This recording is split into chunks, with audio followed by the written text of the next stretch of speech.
At Opo. iset aside na natin yung territorial sovereignty dahil talagang ang karagatan ay hindi dapat niyan hinahati-hati. Kasi yung mga isda nga nasisira na yung ulo nila kasi hindi nila alam kung saan sila lulugar. Tama. No? Paghawakan natin yung sinabi ni President Bongbong, I cannot remember now how many months ago, na sinabi niya the EDCA sites will never be used by any power for any offensive purposes.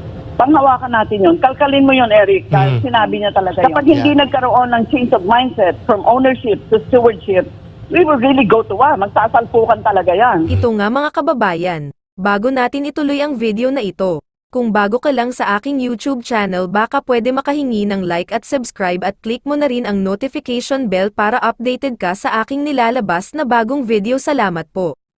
Ma'am, una sa lahat, ano po ang pagtingin ninyo sa hindi po ma-deny, undeniable, escalating tension in the maritime dispute situation involving China in the Philippines in the area of South China Sea or what we call on our part West Philippine Sea, at gaano po kahalaga na tingnan ito ng maayos at ng balanse o objektibong pananaw, hindi po ng dahil lamang sa damdamin at mga bugso ng emosyon. Bilang former National Security Advisor ng Pangulo ng Bansa, how do you look at the current situation we are facing right now with China involving that kind of issue? Go ahead po, Professor Carlos. Yeah, hindi na ito nag-iba dun sa aking posisyon nung ako'y National Security Advisor. Kasi paulit-ulit kong binibigay sa memo ko sa kay President Bongbong na yung issue ng territory and sovereignty ay talagang mahirap talagang masolbar yan. It cannot be resolved because no one should really lay claim on the seas. No, hindi po pwedeng meron dumadapa dyan at i-claim nila yung buong karagatan. O anin tayo nag-aagawan dyan. Ang dapat siguro i-set aside natin itong hindi natin pinagkakaunawaan, tinatawag nating high politics issues, at magpunta tayo dun sa low politics, LOW, politics issues, ang issue ng energy, issue ng food security, at ang issue ng environmental protection. So pag nag-shift ka ng ganyan, Eric, dun sa tinatawag na low politics area, mas marami tayong dapat pag-usapan. Tama. Kasi remember noon, na-meet ko yung foreign minister nila si Wang Yi, at nagkaisa ang aming damdamin na dapat ito talaga ang ating pag-usapan, yung low politics issue na meron tayong common concerns. Opo. At iset aside na natin yung territorial sovereignty dahil talagang ang karagatan ay hindi dapat niyan hinahati-hati. Kasi yung mga isda nga nasisira na yung ulo nila kasi hindi nila alam kung saan sila lulugar. Tama. Oo.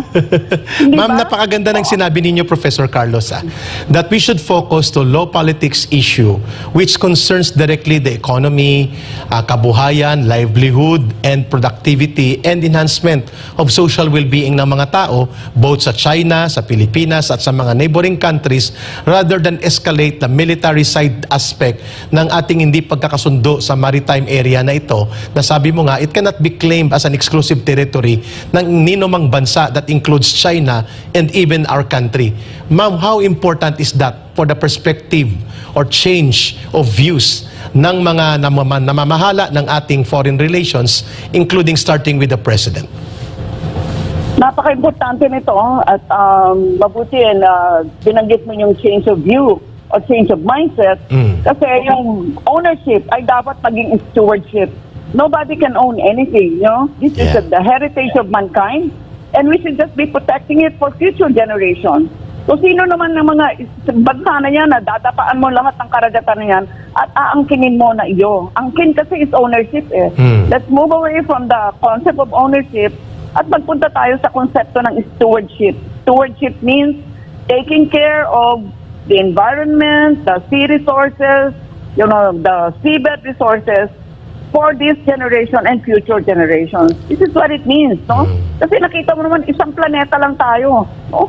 One planet, and therefore, ang enemy talaga is climate change. Correct. There is no enemy. The enemy is climate change kasi yan ang talagang kailangan nating bunuin, and we need a collective undertaking to really confront the consequences of climate change, no? Correct. We have no business fragmenting our solutions to this because the real necessity is really collective action of everyone. Yeah. Of everyone. Ma'am, maganda yung binanggit mo. Asserting stewardship and partnership rather than provoking dominion of ownership.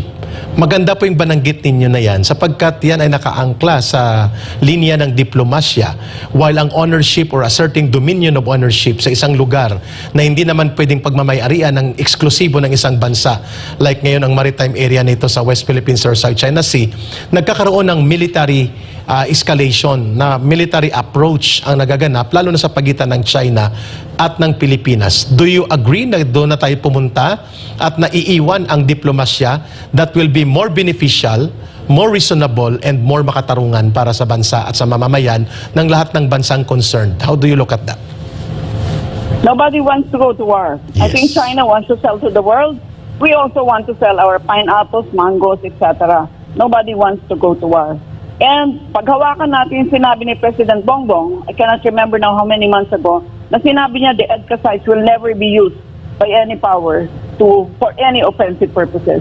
Panghawakan natin yun. Kalkalin mo yun, Eric, dahil sinabi niya talaga yun. Yeah, agree. So panghawakan natin yun. At I am sure the President will also stick to that position that he has articulated many months back. Yes. How important itong ganyang change of mindset, redirecting the effort and focus ng gobyerno doon sa more productive, more engaging through diplomatic and joint bilateral, multilateral, interregional interaction rather than posturing for a war and escalating the tension. Gaano kahalaga po yan, ma'am, sa communicators of the government ng current president natin doon sa sinabi ninyo na tama po kayo, naalala ko yan, that was I think September 2023, ni-reiterate niya yan at the anniversary of US bases termination that EDCA sites will not be used for purposes that will enhance military aggression ng Pilipinas, involvement niya sa China and US dispute. Go ahead po, Ma'am Clarita, how important is that communication line na dapat mangibabaw sa gitna po ng iba't ibang mga linya ng mga pananaw na bumabaha sa media at sa social media?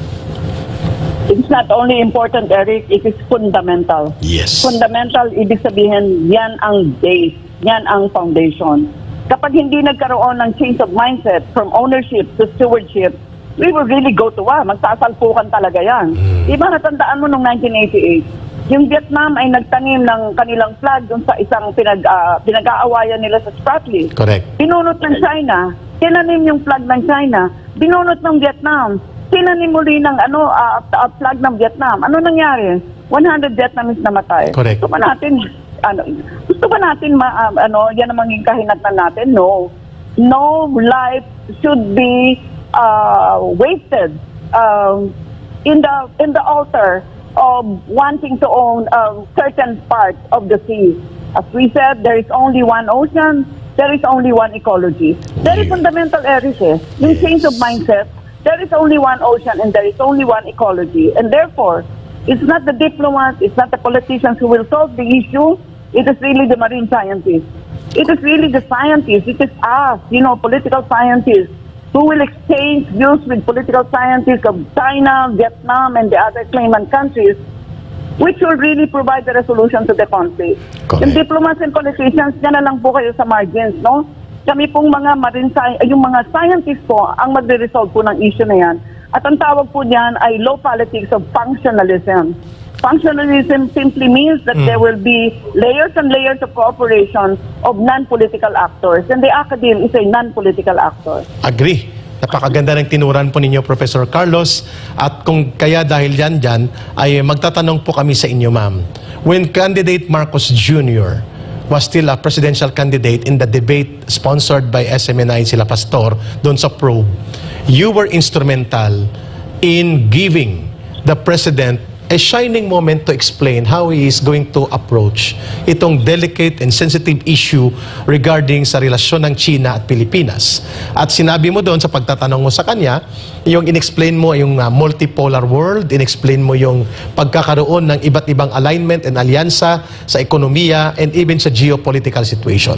Ang lahat ng ito, ma'am, na-observe ng mga taong bayan that you were guiding him correctly on the path of diplomacy, bilateral talks, not as a politician, but as a facilitator leader of the country, which you are talking right now. Yun ang role ng isang ng isang pinuno na hindi nagugumon sa politika. Why all of a sudden, ma'am, napunta tayo sa escalation and military approach at napag-iwanan po ang aspeto ng diplomasya at ang aspeto ng involvement ng mga political and marine scientists who are not political animals, so to speak, rather than napupunta tayo dun sa mga ang nag-iingay mga military at mga hindi naman mga diplomats ng bansa natin. Ma'am, go ahead po.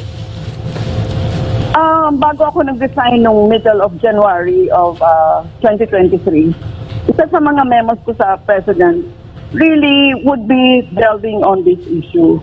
And what I have noted is that really that, you know, the move of the President, the continued bellicose and aggressive action of China is not acceptable to us. It's not acceptable to us. I'm sure Eric, you will agree with that.